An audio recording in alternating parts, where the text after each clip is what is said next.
Damn Zippies. Zippies, dude. Hell yeah. Well, here we are, dude. Another episode of The Successful Failure. I've got today the very funny Evan Warner.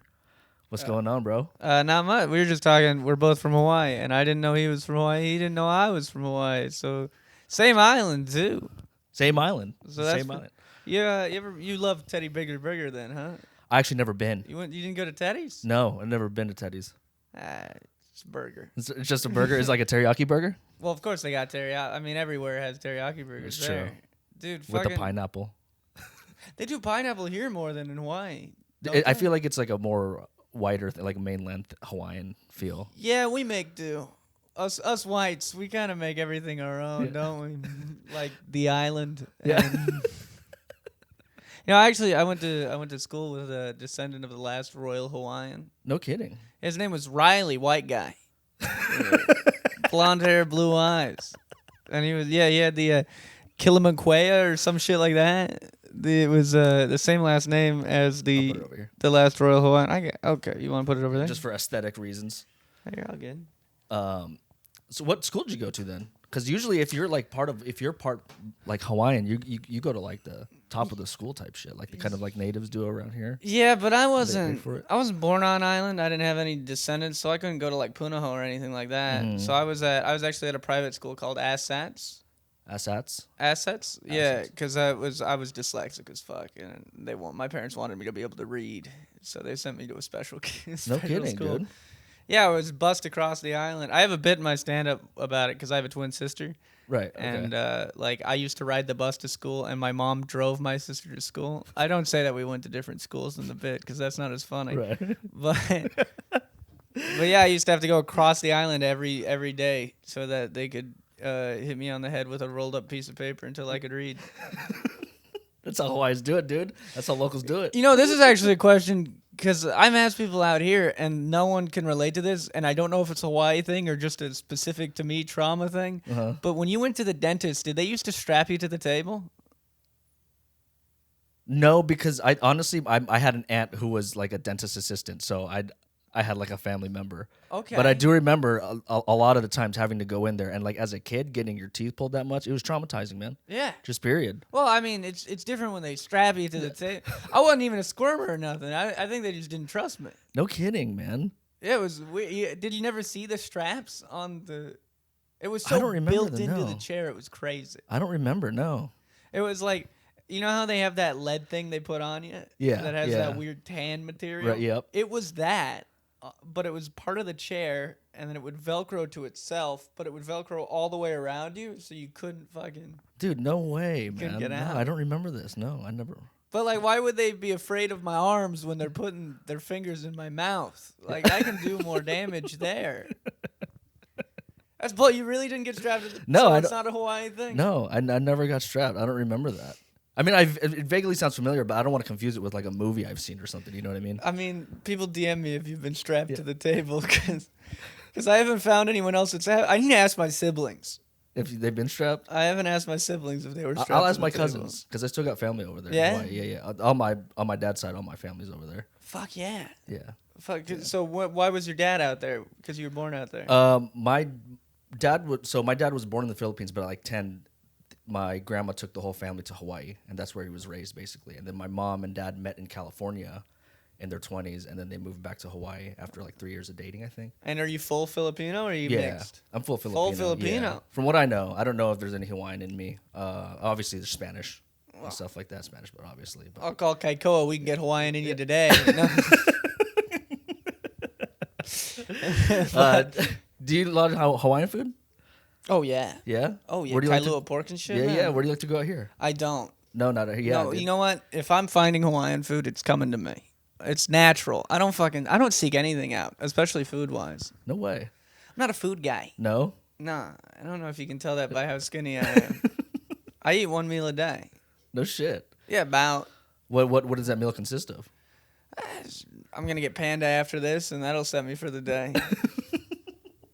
I'll be all good. Just a little orange chicken and rice. You got to get the Honey Crispy chicken, dude. The sesame chicken. No, I don't try new things. Don't be crazy. Don't be ridiculous. Stay in your lane, kid. But so your dad So he was enamored by a siren song to leave the great island of Hawaii. Is she the reason he left? No, he moved out because his older brother moved out of Hawaii. They started doing like farming stuff around, out here. Yeah. Like you know where San Luis Obispo is? Sure. Yep, right around that area, and like I forget where the other places were, but they did a whole bunch of farming there. And then yeah, dude, they moved back to Hawaii. They were working fast food. My mom started nursing, or like I think she was like an OBGYN assistant, delivered babies and stuff like that. Yeah, I could have waited for that. I wouldn't have to ask if you were full Filipino. But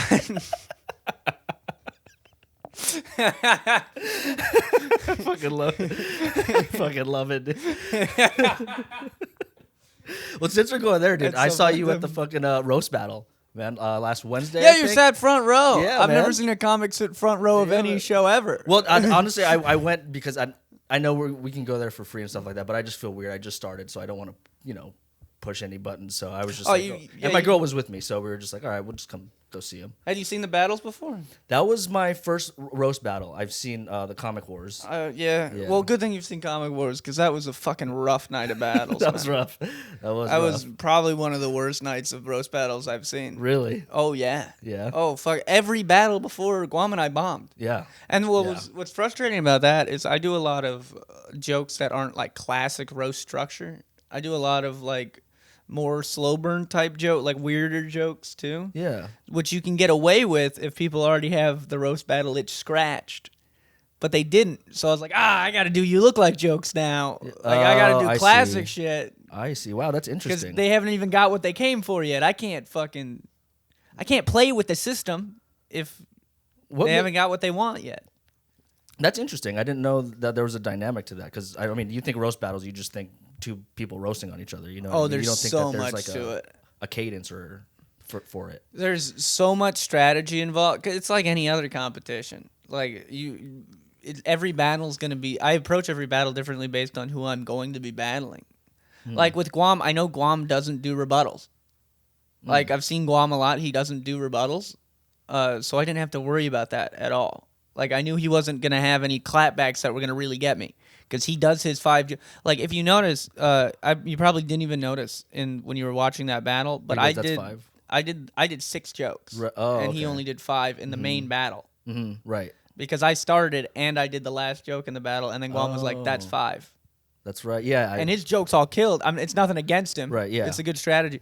The other thing is, like, the less jokes you do, the less chance you have to fail, which is another strategy in and of itself. Yeah. But dude, fucking Guam was on that week, man. Guam was, he beat me before the overtime. You think 100%. so? I think he did. Yeah, his shit was popping harder. Yeah. Even though I like my jokes better. What? How long you been doing these roast battles, dude? In comparison of like how long you've been doing stand up? So I started stand up in January of 2020. Okay. And then the pandemic happened when I was 3 months in. Yeah. And then I couldn't do it for a whole year because of that bullshit. A whole year? Yeah, because I wasn't connected to people. So I didn't know where the open mics were happening that were underground because I wasn't deep enough in.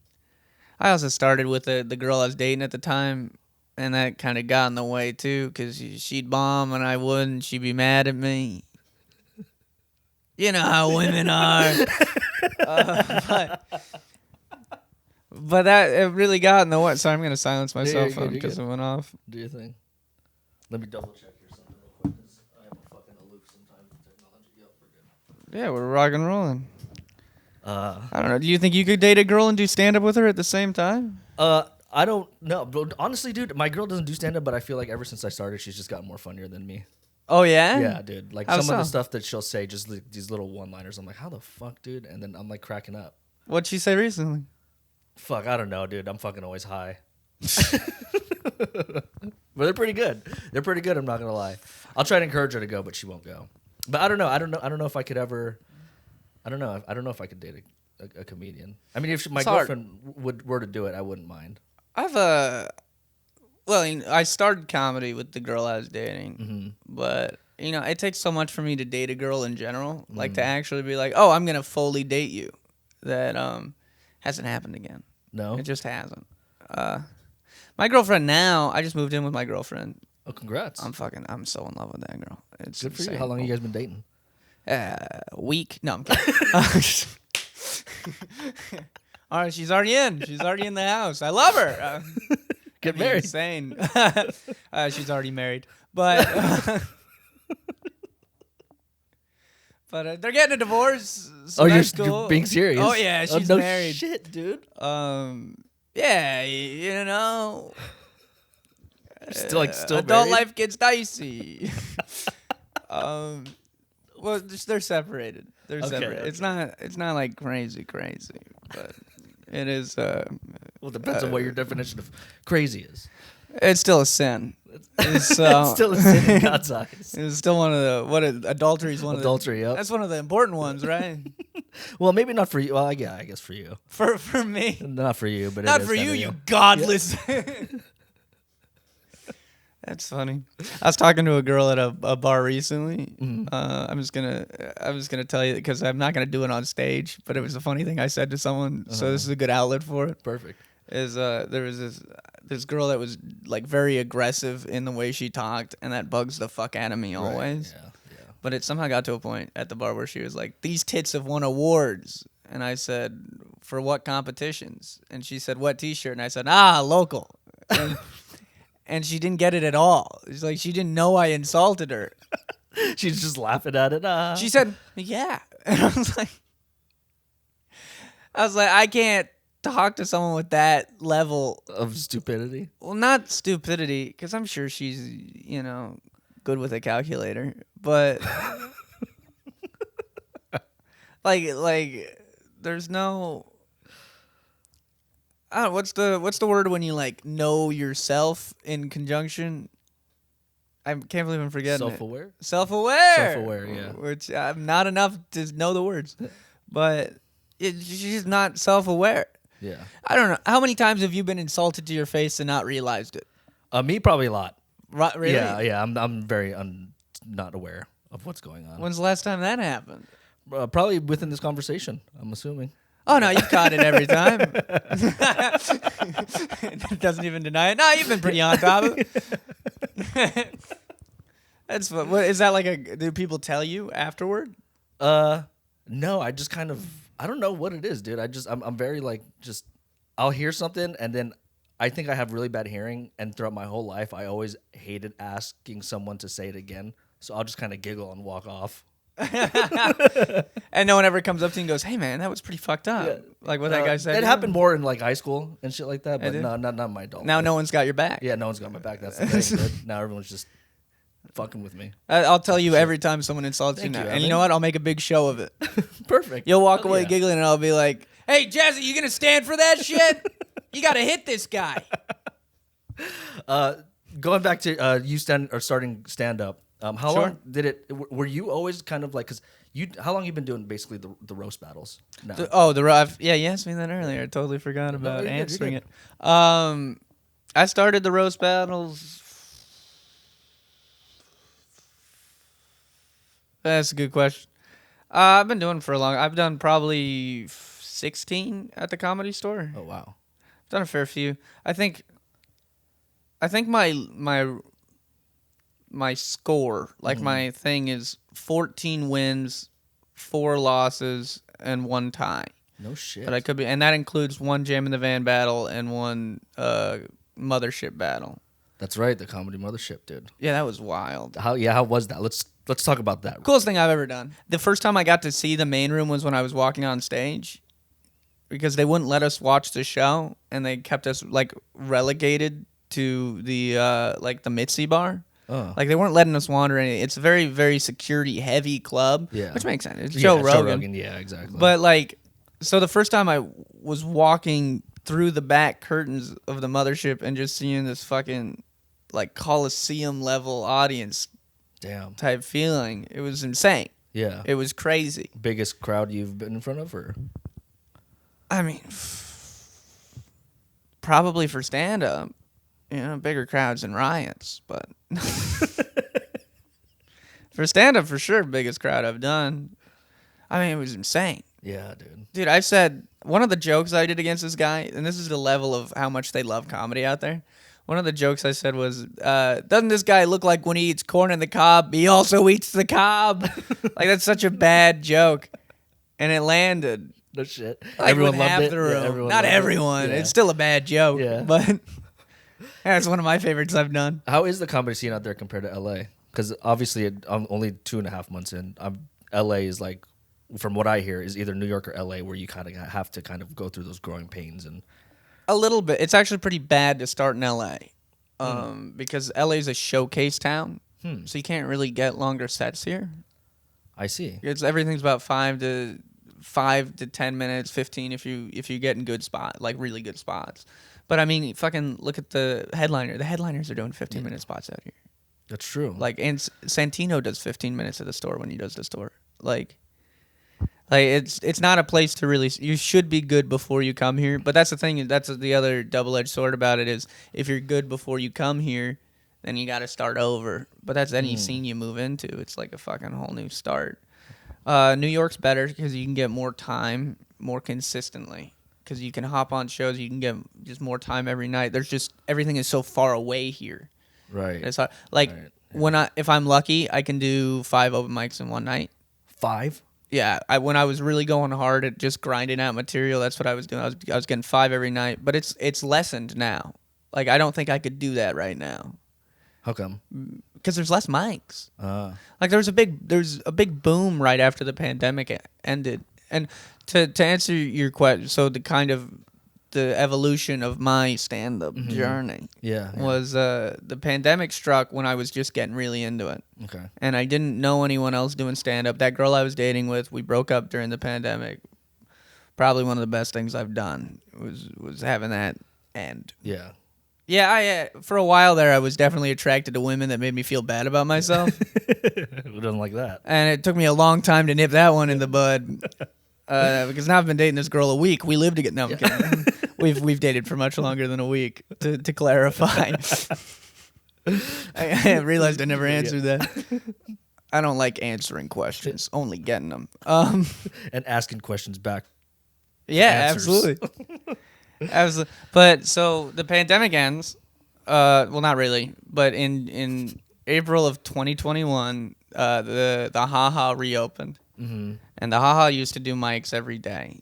They would have a mic every day. They did that before the pandemic too.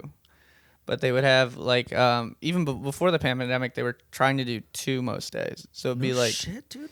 There'd be a 6 o'clock mic in the main room, and then an 8 o'clock mic on the patio.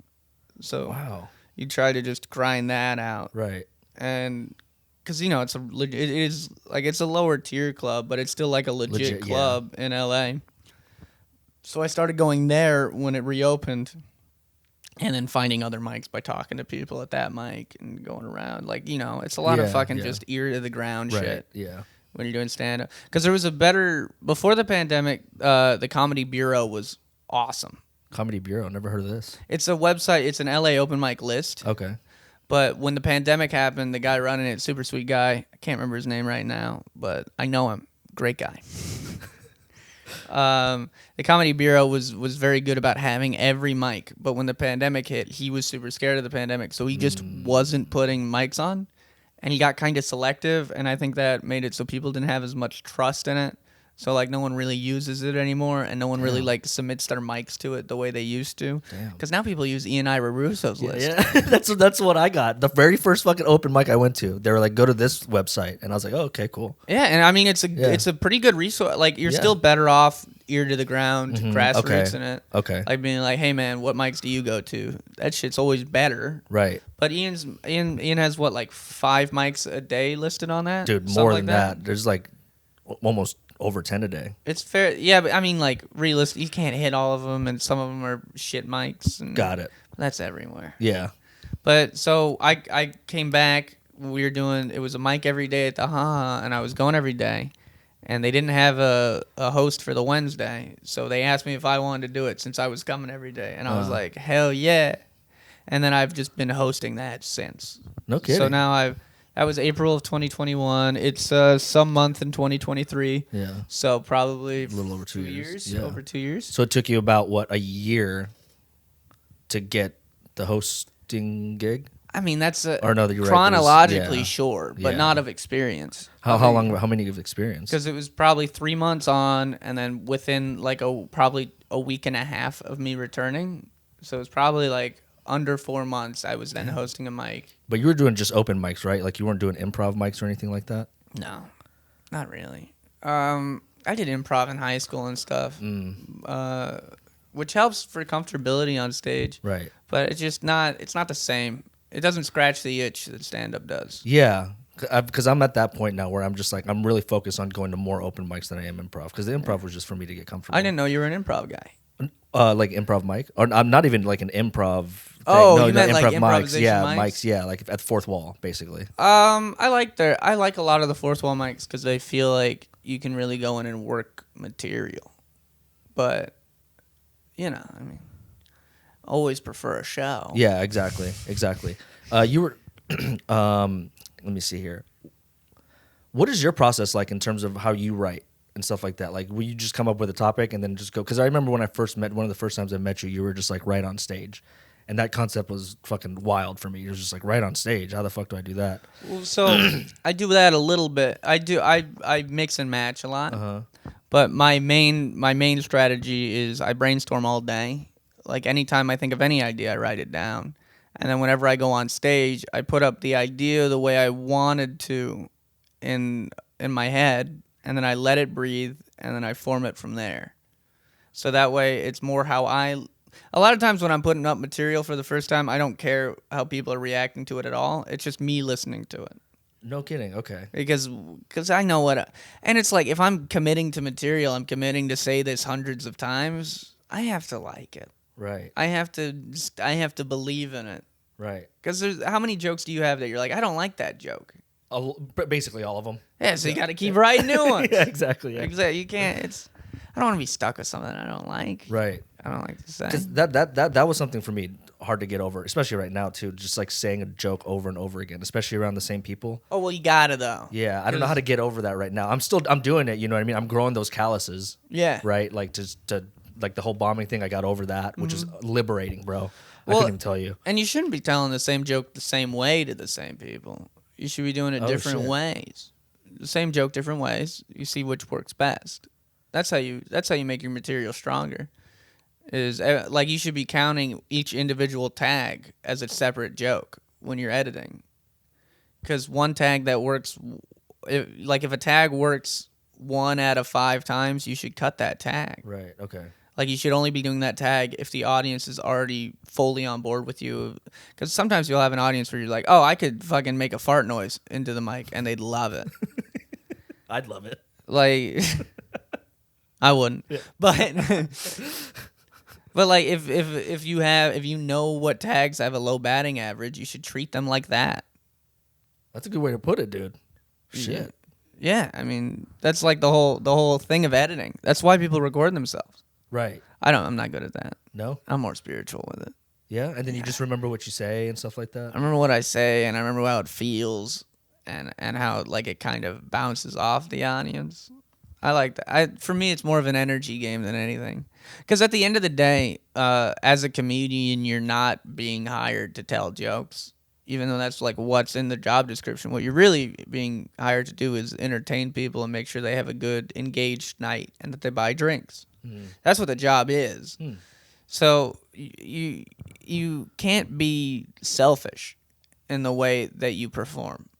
You shouldn't pick material that you want to say just because you want to say it.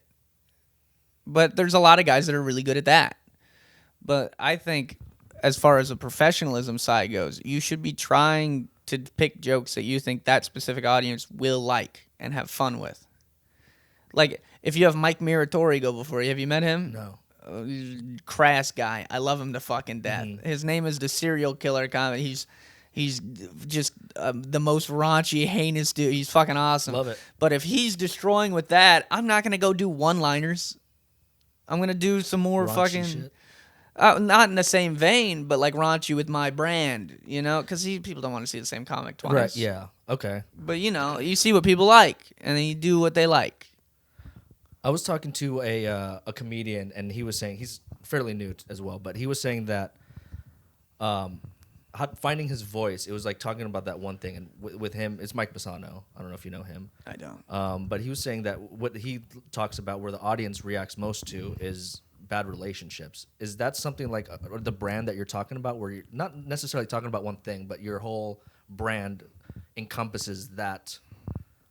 Yeah, I mean, to an extent, there's a phrase that's the more individual, the more universal. Like the more personal, the more universal. Like if you're honest, and I'm most of the time radical honesty is what works the best. Like saying things about you in a good way, not a selfish way. Like you have to be craftsman about it. Right, right. But like saying the truth about you, most people will get on board with that. Because it like there's an energy to it. There's an air of, yeah, that guy, he's being legit. Yeah, and people can feel that. Always. Always. You can't you? Absolutely. Yeah. Absolutely. I hate, because I've hosted an open mic for a long time, Mm-hmm. and you can tell when someone is an actor who's doing stand-up because their agent told them to. Because they're not in the room with you. They perform stand-up like they're reading a script. Exactly, dude. I just saw a guy who's like huge on social media go out and do that. Exactly huge. like This guy's that. huge. But you can tell the whole time he's reading a script. There's a lot of that. It's And wild. sometimes the script can be good, and that's why it's successful. Yeah, right. But you feel it. Yeah, 100%. I like to do this thing in my mic is when I can tell someone's an actor, I won't light them because they'll end at 5 minutes anyway. That's good. And it works like every time. No shit, dude. Yeah, and I'll lean over to the person next to me and go, actor. Oh, there, didn't even need to light him. No kidding, man. What's funny is people who are really actory types who come to my mic and they don't know that it's a 5-minute mic will end exactly 3 minutes. That's hilarious, dude. Because that's all they have. That's all they brought. Yeah, it's all That's all the script holds. Yeah, Yeah. they're not there. That's so crazy. I want to go back to this fucking roast battle thing, dude, because you got to be like a fucking... When you started comedy, was that kind of like your style of telling jokes? Was it kind of like that roast style, or like very... I don't want to say aggressive, but very... I can be aggressive. Yeah. I try not to be as much because I find it people have more fun if I'm fun. I like the better mood I'm in, normally the better sets will go. If I'm mad, then I normally... Because I can get a bit preachy and soapboxy, and sometimes I'll tank my own sets because of that. No kidding. When I'm upset about something. Yeah, just because it affects my mood and it makes it so I'm not as fun and bubbly. So my weird, though, energy. because we were just saying how authenticity is what gets them on your side. You know Yeah. what I mean? What kind of authenticity? It doesn't really go well with the crowd. Wouldn't it something like that where you get too preachy? Well, no, but the problem is it's when I become more selfish. And it's like and my focus shifts from good time to I want to say something. That's interesting. Dude. And I cuz I have a real problem where I think I perform pretty selfishly a lot of times in a way I don't like. And I don't like how inconsistent my performance is based on my mood. So I've been trying to hone that Shit. that's a different, like roast battle. I don't really enjoy insulting people, but it's something I'm great at. Yeah, dude. Like you come up with some very clever shit. Like it's just something that I've had a lot of success in, so it's something I pursue. But I did a show in Palm Springs. I was booked on this thing. I drove out. By the way, the address was 1400 Gay Resort Drive. Gay resort. Yeah, that was the name of the street. Shit, dude. Gay Resort Drive. Fuck it. It was a very fun Palm show. Springs. Yeah, and I had a good set, but I would have had a better. The guy introduced me as a roast comic, and at the end of his introduction, he was like, "And if you're lucky, he'll roast you." And now they don't want to listen to my stand-up. Because of that. They want me to insult them. So when I come up doing jokes like that, then there's a cognitive dissonance between what they expected and what they're having. Damn. So you got to on the fly just kind of switch it up then. Yeah, it's like, oh, now I'm doing crowd work and being mean, which I can do, but I wanted to do my jokes. Right. Because I have jokes I like. Will you pepper them in though? Like I tried to, but they weren't having. I was peppering it in more than I should have at that point because it was obvious they didn't want that. Because I would do a joke, then someone would try to heckle me, then I'd say something mean, the fucking crowd would go wild, and then it would be a lot of that. that's crazy though. An introduction like that can change the perception of the crowd. Oh That's yeah, insane. introduction's everything. Because it's people in stand-up only know what you tell them, what they're told, and what they see. That's all they have. Mm-hmm. So if an introduction introduces an idea that doesn't necessarily mesh with the set well, Right. then there's a cognitive dissonance because the audience goes, wait, why did the guy say that? And now they're thinking about that rather than listening to you. Exactly. Because there's like another factor. That's insane. Yeah, I think most art, and I like it when songs do this too, is when you come from a place of introduction and teaching. When stand-up's like, I'm teaching you about me, or I'm teaching you about this subject, or I'm teaching you about this occurrence. Like those, I like those because then you really have to set the groundwork with everything. Right. You're essentially teaching the people the joke as you do it. And I like when songs do that too. I really like when songs start with one instrument, then add the other instrument, then add another. So like they slowly teach the audience the song they're gonna play, and that makes it easier to dance to. That makes it easier to sing along with. It makes it easier to enjoy. Like when you come from a place of teaching. Shit, dude. That was some powerful ass shit. You a musician? No. No? I kind of hate music. No. I listen to a lot of the blues. But I'm not a musician at all. I used to play the drums, but I stopped. Not a very interesting story.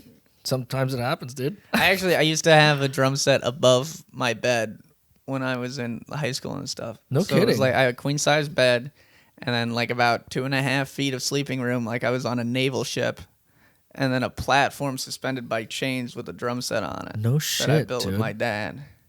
Yeah, what a great way to cock block yourself. You ever try to fuck under a drum? It doesn't work. I can't say that I have.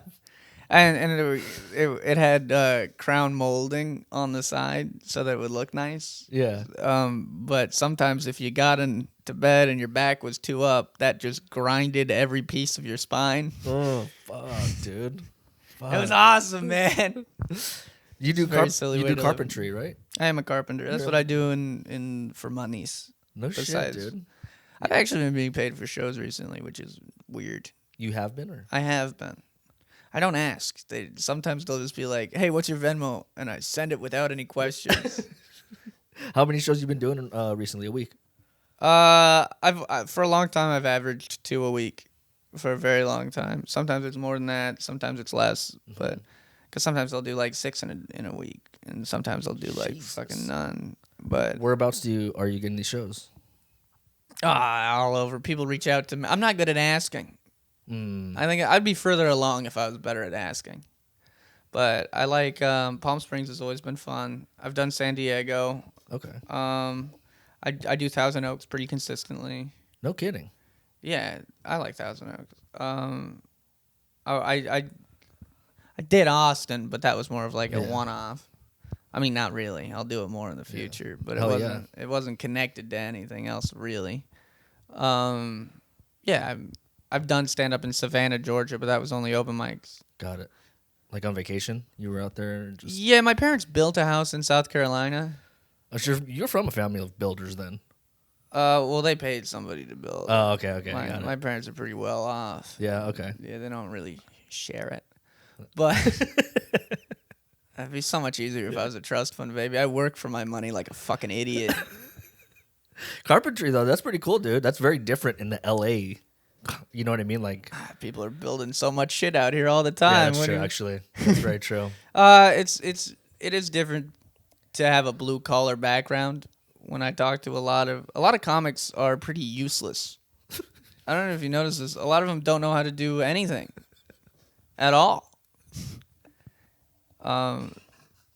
Like really pathetic people. I think I hate them. No, but I do. I've always had a very blue collar working background. Like I'm an Eagle Scout, and I planned my own Eagle project without any assistance from anyone. And I didn't realize that was weird until they were asking me about how I planned it, and I was like, "Oh, I just drew up the plans." And they were like, "No adult helped you?" And I was like, "No." No kidding. And they're like, "Well, these are good." And I was like, "Yeah." So just self-sufficient then. Just very self-sufficient. And I did stage tech in high school. In my school, it wasn't directly connected to the theater program or we did a lot for the show choir. It was a separate class that was only like stagecraft and stage stuff. And I was a head tech by the end of it.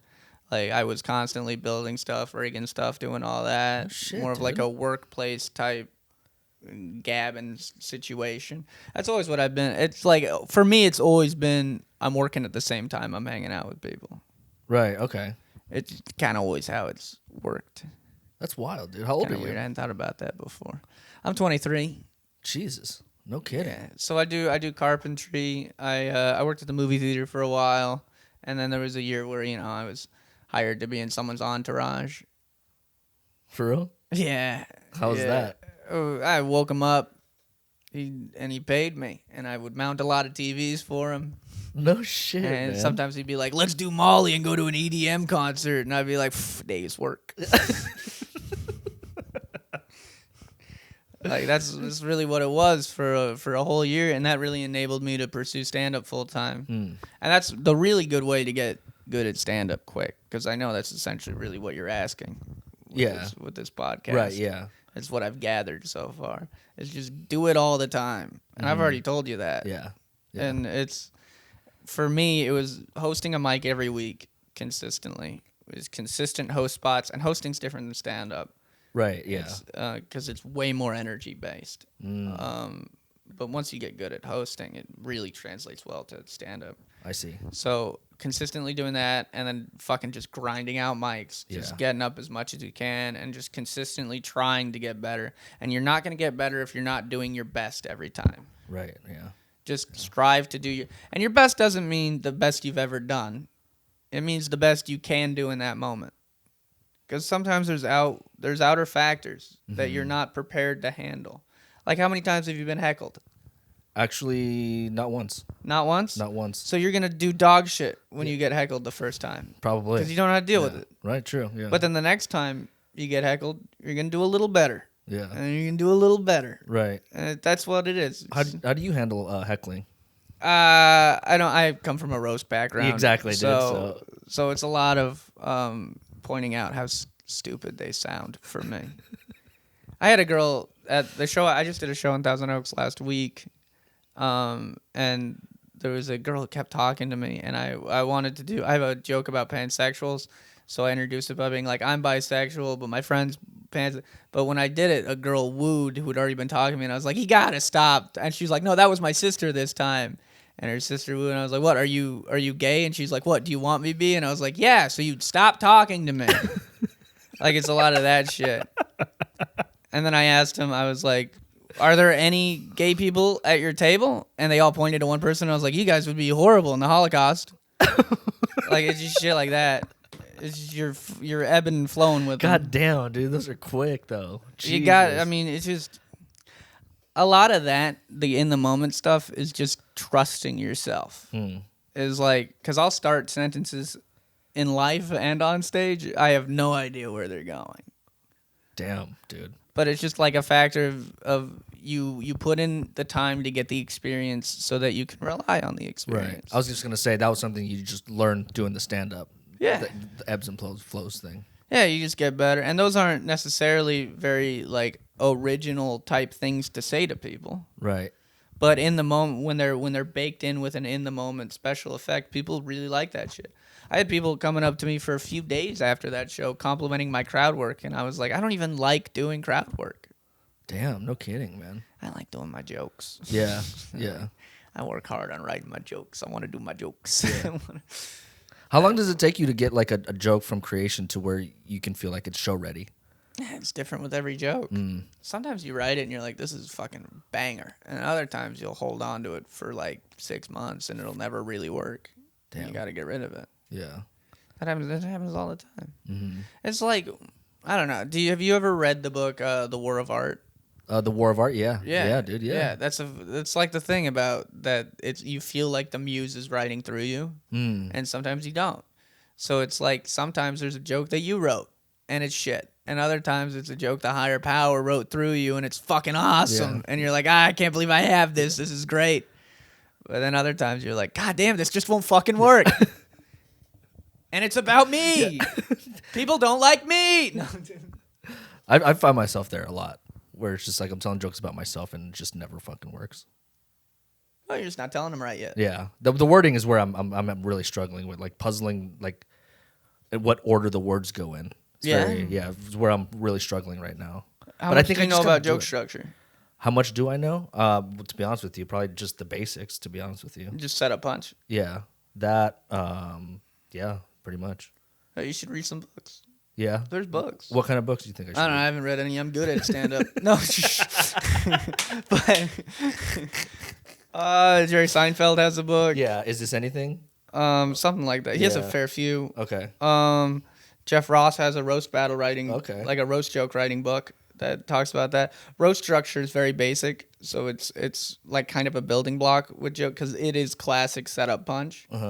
But there's other things like there's parallel structure, and there's like false punch followed by real punch, misdirection jokes, shit like that. Okay. There's like, and I learned it all just because I would write like that inherently, and then I would give it names after, and then I found other people had similar names, if not the same names for them. Got it. Because it's kind of, you kind of know. Yeah. But a lot of it's like rhetorical writing devices. How did improv help you? Like doing improv help you in stand up? Comfortability on stage. That's the biggest thing that improv does for anybody. Is like when a lot of people start stand up, they have to learn how to be on stage before they can learn how to do stand up. And if you already know how to be on stage, you can get right to the learning stand up. I see. So you can't be in a hurry. A lot of people, I'm not in a hurry. That's why I'm like, and I'm not pretending on this like I'm a really seasoned comic, because I'm not. I'm still at the beginning of my journey, but I've accepted that it's a lifetime pursuit, so I'm not in a hurry. Right. Yeah. Like I have a whole lifetime to get good at this. And you're young, dude. And you've already fucking got a lot of shit under your belt with this. You already fucked up. Yeah. What's the end goal with this, bro? End goal. Make money doing it. I wanted to go on the road. I like road gigs.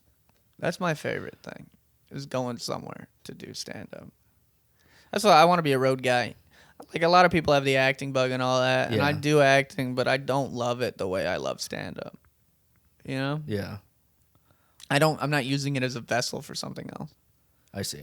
I fucking love stand-up. Yeah. And people love stand-up. Oh, yeah, 100%. It's great. And a lot of people hate stand-up. Yeah, well, a lot of people do it as like a vessel, like you were saying, just to kind of get into like writing, you know what I mean? Or become a better, comfortable actor or whatever. Which is fine. Right. But they're hobbyists. Yeah. At the end of the day, that's what they are to me. Yeah. They're fucking hobbyists. Isn't that disgusting? But no, they're good for them. And a lot of people get really good at it, and it's not what they want to do. Yeah. And I don't want to dedicate time towards something I don't want to do forever. It's hard for me to do that. Yeah. And I don't think you should. I think, like, even with the roast comedy isn't my end goal. Mm-hmm. So I don't pursue roast comedy the way like Los Digits does. Like, he's doing battles fucking all the fucking time. And I do them. I normally only have like about one a month, because I've done more than that. And I'm like, I'm not writing stand up. I'm only writing roasts. Yeah, yeah. And because you get burnt out real quick and stuff like that. Dude. And it's not. I don't want to dedicate my life toward what my life isn't gonna be. Feels like a mistake. I don't know. I think you're really wise for being a 23-year-old, man. When I was 23, I was nothing like you. Believe me, when I'm talking, I'm falling. Yeah. I'm just. No, you're well on your way. You're just hearing the branches I'm hitting on the way down. You're well on your way, dude. Seriously, you're fucking great, man. Well, it is that time. Thank you so much, Evan. We're oh, really? Yeah, dude. Yeah. You didn't talk at all. Me? I don't have to. No, I don't have to. It's not about me, dude. It's about you guys. Seriously. This is why I do this for. It's just for me to learn.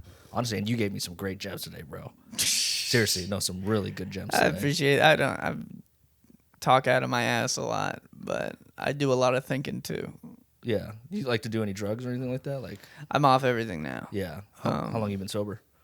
I'm not fully sober. Okay. But because I've never had a problem with drinking.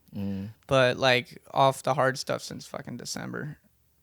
Like pretty much this whole calendar year. I needed it to. I was going down a bad road. Yeah. Good for you. I moved in with a ton of drug addicts and stuff, and then I was comparing myself to them, like, oh, I'm not doing that bad. Look at how much these guys are doing. And it was not a good path. Yeah. And I think I lost parts of myself in that, but I think I'm a better person now because of what I've, accepted about me and then built upon. Mm. But yeah, I mean, the problem with drugs is that they're too good. All of them. All of them, dude. They're all way too good. All of them. And there's like, I was always a psychedelic guy. Yeah. Yeah. Same Which, here. yeah, I mean, look at me. Yeah. But you say you're a big mushroom guy. I used to be mushroom and acid. Mushroom and acid. Yeah, You do yeah. DMT. I've never done DMT. No. DMT's fucking awesome. I know. I've heard. I would do it. That was the maybe. one I had a problem with. Did you man. really? I love DMT. No kidding. Oh yeah. How often? You shouldn't do it. How often did you do it? Oh, I mean, I like probably twice a week, but that's insane. Yeah. Yeah, dude. Yeah, I was like microdosing acid for a bit, for like a week or two, and I was like, all right, we're getting a little crazy here. Acid isn't good for microdose. I feel like because I've done the microdose gummies of acid because somebody handed them to me one time, and I was like, "This." I just feel the bad part of acid. I feel the part where I'm like, I can't sleep, and I don't feel. I'm not tripping. I just feel disoriented. Yeah, dude. I'm like, why would you want this? I've only done shrooms once, dude, and that was just a bad time, bro. Oh, you can get in your head? I got way into my head. Dude, I got so much into my head with the shrooms that I only did shrooms once, but have you ever seen the movie Neon Demon? No. Well, anyway, the main character, her name is Jessie, and it's this trippy movie. But I'm sitting on the chair, and all it is just this fucking someone just calling her Jessie, Jessie, Jessie, and I'm freaking out, dude. And in my head, I'm in a white room like it is in the Matrix. I'm standing in the center of it, and there's just a sea of different me's, like with all different emotions, like crying, like a successful one, like a fucking like a drug addict one, like a homeless one, dude. Oh my gosh, it was the weirdest thing ever. So I turned around, I look at my friend, I was like, "Can you pause it?" That was that, dude. Well, why have you considered why you saw that? I don't know. I think I think what it was, what I remember thinking about it was like I just don't know who I am. You know what I mean? That's how I would have read it too. Yeah, I just didn't know who I was, and this was fucking 5 years, 6 years ago or something like that. And you saw the possibilities. All the possibilities, dude. Every single one. All of them, dude. And it would just trip me the fuck out, man. Well, what's crazy is they're all you. Right. They all are you. Yeah. But you got to pick which one you want to be all the time. They're all in there, but only one gets to fucking think about, dude. Only one gets the wheel. Yeah. Yeah.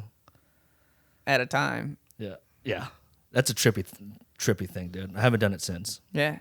I probably microdose though. I do the microdose with them shrooms, but I'm not like out there searching for it. You know, I'll let it come to me. I get that. There was a little bit where I was searching for it, and that's why I started to have a real want for it. Same here. That I didn't like, and that's why I stopped. As soon as I had kind of like a fucking like, oh, I'm at this party and I have mushrooms, but I'm not going to tell other people I have mushrooms because then I have to share my mushrooms. And I was like, that's a gross thought. And I don't like that that's a part of me now. I don't like that I gave myself this want. Right. And that's why I had to cut it off. Yeah. You can go down a bad road, man. Really. It gets slippery. Yeah. It does get slippery. That's why I cut it off. Yeah, good for you. Good for you. It's hard to recognize it. I was also living in a house of like guys that would do cocaine all the time. God damn, and I was dude. doing mushrooms. It's a shit. stupid combination. But every time I would do it, like the mushroom brains would be like, you can't live here. What are you doing? Right, yeah. This is a mistake. Yeah. And then I get sober and I'd be like, mushrooms just don't agree with me anymore. No shit. Like as if they were the thing that was wrong. Yeah, yeah. But they'll show you what you need to see, and most of the time you don't want to see it. That's very true. But it's good to see. They're good, but definitely be careful. Yeah.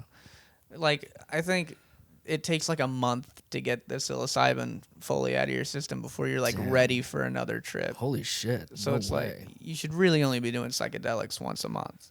So microdosing isn't good for you then? No, microdosing is different. I mean, like full on, like tripping. For a full trip. Yeah. What I've heard, and I haven't researched it. I don't research shit. Just heard the guy you bought it from, you know. Yeah, I just listen to what I hear. But like, if you want like a good trip, you should only be doing it once a month. Shit. Okay. From what I shouldn't be saying any of this. I don't know anything. But we already did. No, I don't know. Are you like? What other? Do you big psychedelic guy? And other than that? No, that's it. Weed. That's it, dude. I tried good. ketamine a couple weeks ago, which was fucking fun, but I don't want to go down that rabbit hole. That was a dangerous one. I'm not. I didn't like that it was when fun, I did dude. it. That was fun, but I'm not gonna go there. Coke, I only if it's around, and even if it is, I'm just like I can't I snort never it. did coke. I I can't was around snort coke it. guys all the time. Dude, it's I think do coke it. makes people bad people. Yeah. Every time I see someone do coke, I'm like, I don't like who you just Yeah, became. you do dirty things. Yeah. You do dirty things. Yeah, you just, I don't know. I don't like the idea of coke, so I never did. Also, like, what does it do? Wake you up? Fucking, who wants that? I'll go home and sleep. You'll fucking wake up. Anyway, that was the drug bonus episode for Patreon. Yeah, that's the bonus episode. My subscribers will have to pay for that one. you get to see how I'm a degenerate. Well, Evan, dude, again, I appreciate you coming out here, brother. Thank you so much for your knowledge, Absolutely. dude, and telling me about your experience. This was fun. We'll have to Take do it it, again. take it with a grain of salt. Remember, I'm not that much ahead of you. No, come on, dude. You're fucking light years ahead of me, dude. No, I'm not. Yeah, dude. Oh, Yeah, dude. stop it. Come Stop on it. now. I cannot take compliments. It's a problem I have. You should, because they're gonna come few and far between, dude. But anyway, dude, thank you again. I appreciate you, Evan. I'll see you later, guys. My hand hyperhidrosis. It's really bad right now. Later.